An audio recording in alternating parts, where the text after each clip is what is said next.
Saya I. Arjuna Sukma dari Akademi Arjuna Sukma. Kerjaya seni saya bermula semenjak saya berumur 10 tahun. 10 tahun dulu, ketika tu umur saya 10 tahun, saya mengenali seni tradisional. Semasa tu kampung saya kebanyakannya pekerja yang menoreh getah kampung saya pendatang dari selatan Thailand, bekerja di kampung saya, dan semenjak itu kampung saya menubuhkan kumpulan DK Barat. Jadi saya penduduk kampung saya bergabung dengan pekerja dari selatan Thailand membuat satu kumpulan, dan di situ bermulanya saya mengenali DK Barat. Okey. Dan masa itu juga kampung saya sudah ada tok guru silat yang mengajar silat, dan dari selatan Thailand juga saya kenal peralatan muzik wayang kulit. Saya memulakan umur 10 tahun tu terus belajar sehingga kan saya telah berjaya menjadi seorang pemain rebana profesional dalam kumpulan-kumpulan DK Barat yang sudah ada nama di Kelantan, seperti Daud Bukit Abal, Megak Nordin, Zaidi Buluh Perindu. Saya menjadi juru rebana, pemain rebana kepada kumpulan-kumpulan profesional ni, dan membuat persembahan di seluruh pantai timur masa tu. Di Kelantan, DK Barat cukup dikenali, dan hampir setiap malam ada persembahan. Dia ada persembahan di padang-padang terbuka yang jual tiket tu. Okey, setiap malam saya bergilir-gilir lah. Kadang-kadang ikut kumpulan Daud Bukit Abal, Zaidi Buluh Perindu, Megak Nordin. Tiga-tiga ni memang hanya rehat malam Jumaat saja. Jumaat di Kelantan tak ada persembahan. Dia menghormati malam Jumaat. Malam lain setiap malam tak ada cuti. Ada je persembahan. Itu, dan seterusnya. Saya juga di zaman remaja saya sudah mengajar sekolah tempat saya belajar, sekolah Tanah Merah. Okey, ada kumpulan DK Barat. Di sekolah juga saya wakil sekolah untuk main muzik DK Barat, tapi belum main rebana masa tu. Dan saya habis sekolah saya mengajar juga kat sekolah tu di Kelantan. Okey, saya nampak keperluan kepada jurulatih banyak, dan di situ juga saya selepas sekolah saya mendapat tawaran bekerja di Kuala Lumpur di Jabatan Kastam. Saya pun berhijrah. Tahun 2000 saya berhijrah ke Kuala Lumpur. Secara rasmi Akademi Arjuna Sukma saya tubuhkan tahun 2000. Tahun 2000 bermula. Itu bermula daripada kecil. Saya hanya 3 orang saja memulakan pergi ke sekolah-sekolah. Masa tu sekolah di Malaysia ni membuat setiap tahun pertandingan DK Barat anti dadah kebangsaan. Jadi ke Melaka, Johor, Sabah, Sarawak, semua saya pergi. Dan tahun 2007 sekolah-sekolah saya mengajar ni, saya hampir boleh menguasai seluruh Malaysia. Sebab pertandingan ni dia ada di dekat daerah, menang daerah, negeri dan kebangsaan. Wakil kebangsaan ni hampir semua anak murid saya. Satu tahun 8 negeri daripada 14 negeri di Malaysia ni anak murid saya. Di kebangsaan bertembung sama anak murid semua. Jadi tahun 2007 tu dah start dah penguasaan saya dalam ni, dan saya boleh mengembangkan ke seluruh Malaysia. DK Barat diterima di sekolah-sekolah.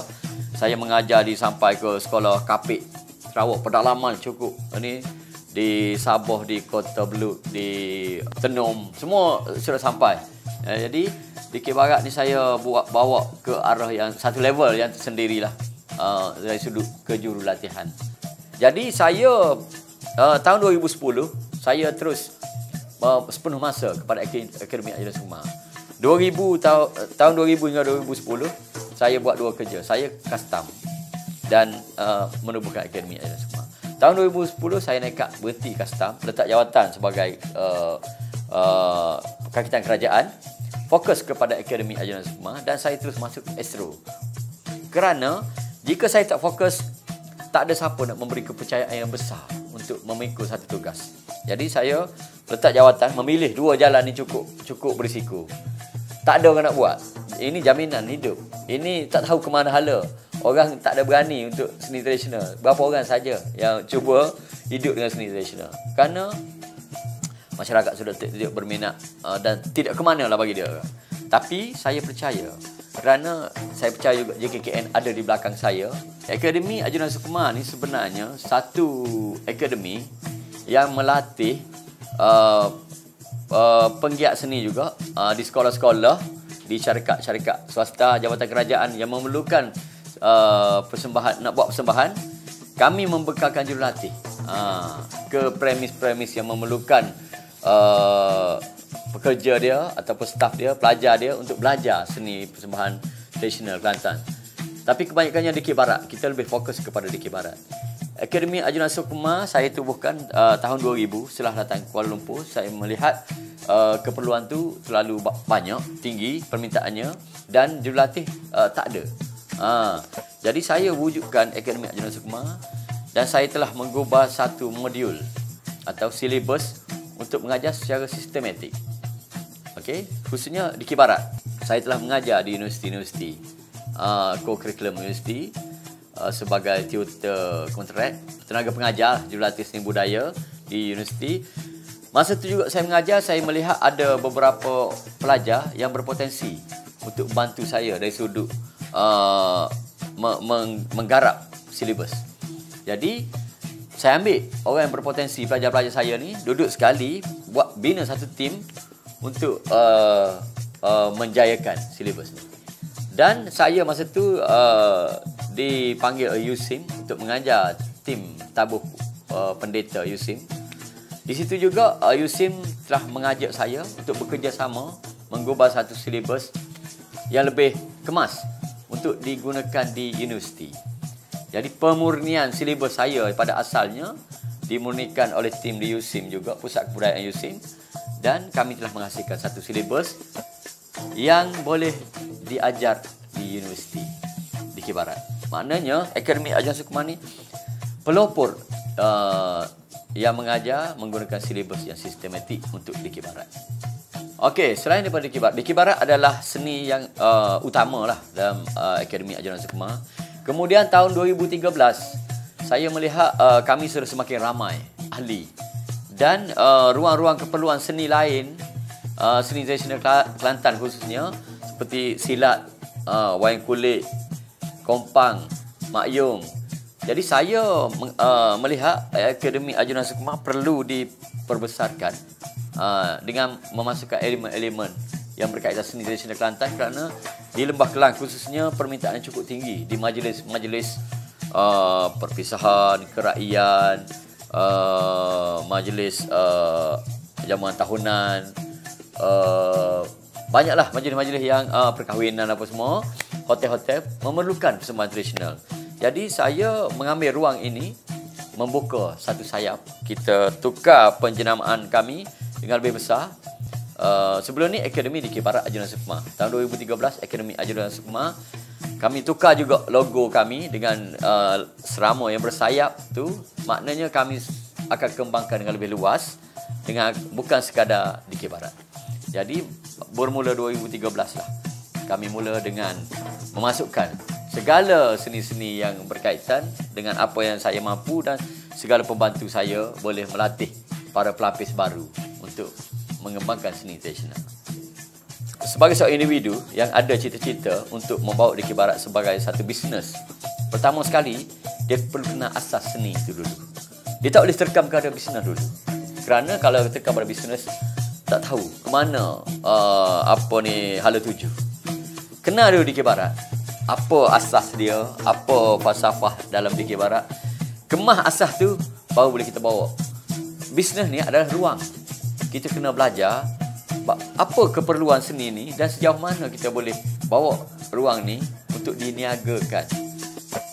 Bila kita kenal, baru kita nampak apa yang nak jual. Kalau kita buka kedai tak tahu apa nak jual, tak boleh. Sekadar kedai.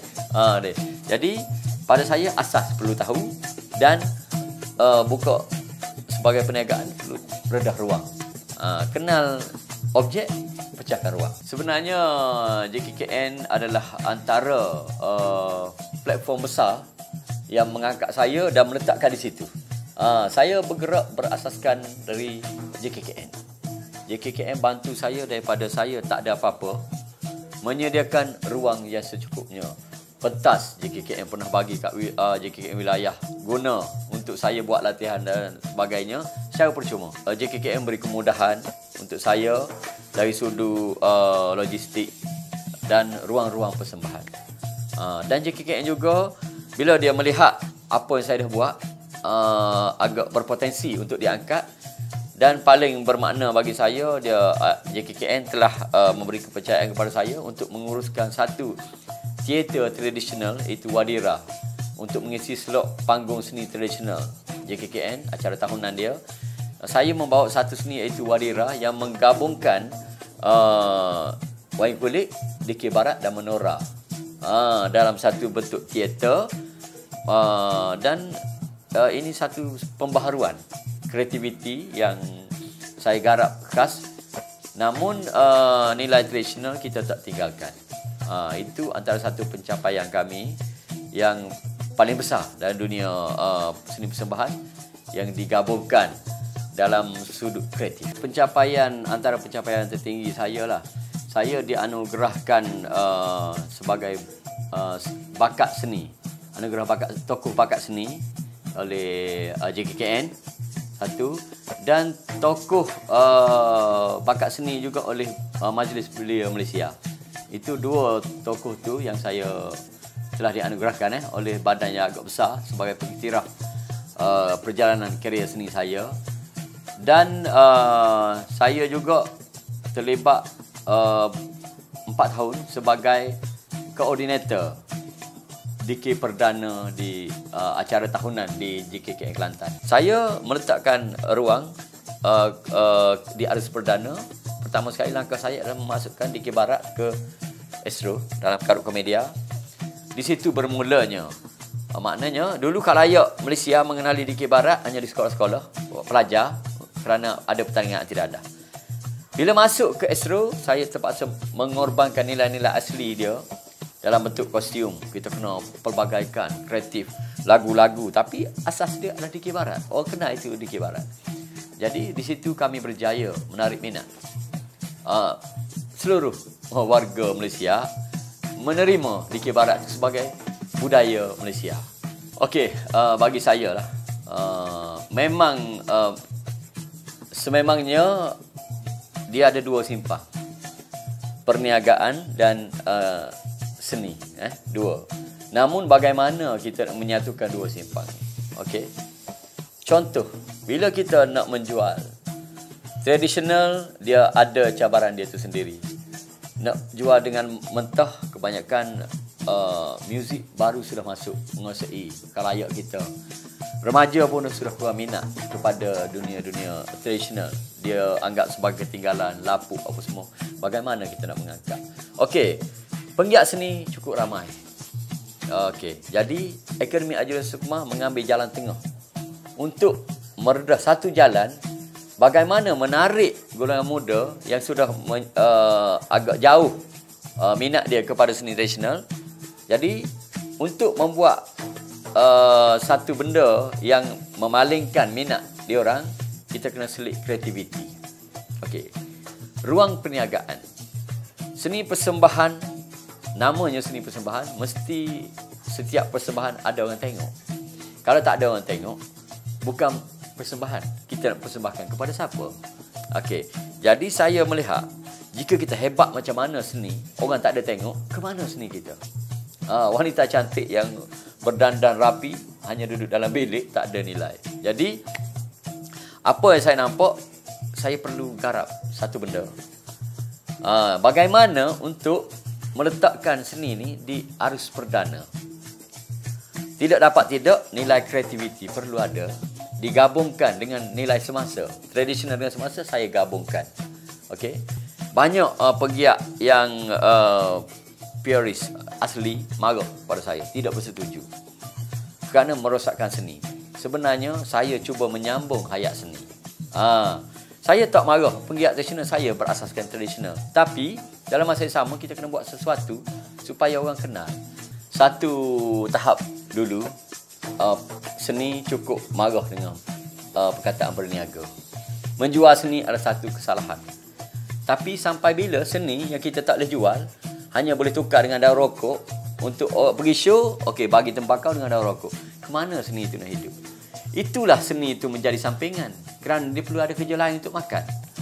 Seni tak ada bermakna selagi kita hanya palu rebana tepi longkang. Orang tak bayar pun keadaan macam tu.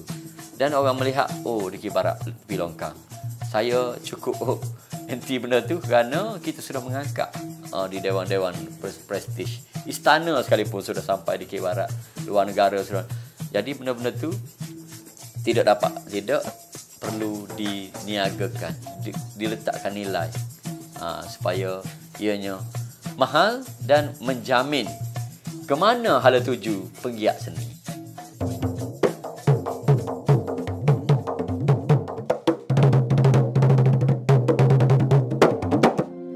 Jangan sampai mati, lepas jangan lupa pulang kembali. Itulah ungkapan untuk kesenian Dikir Barat kita, yang mana ianya perlu keaslian, namun jangan lupa kita perlu hidup untuk pergi lebih jauh. Sekadar hidup bukanlah seni yang boleh diteruskan. Jika kita mengikat ia dengan alasan tradisional ataupun keaslian, tanpa boleh mencipta hayat kesenian itu sendiri, ia mungkin akan mati begitu saja. Dan jika kita berubah mengikut tuntutan zaman tanpa meninggalkan nilai-nilai keaslian dalam Dikir Barat, ianya insya-Allah akan terus hidup selagi masyarakat menerimanya sebagai hiburan yang bermakna.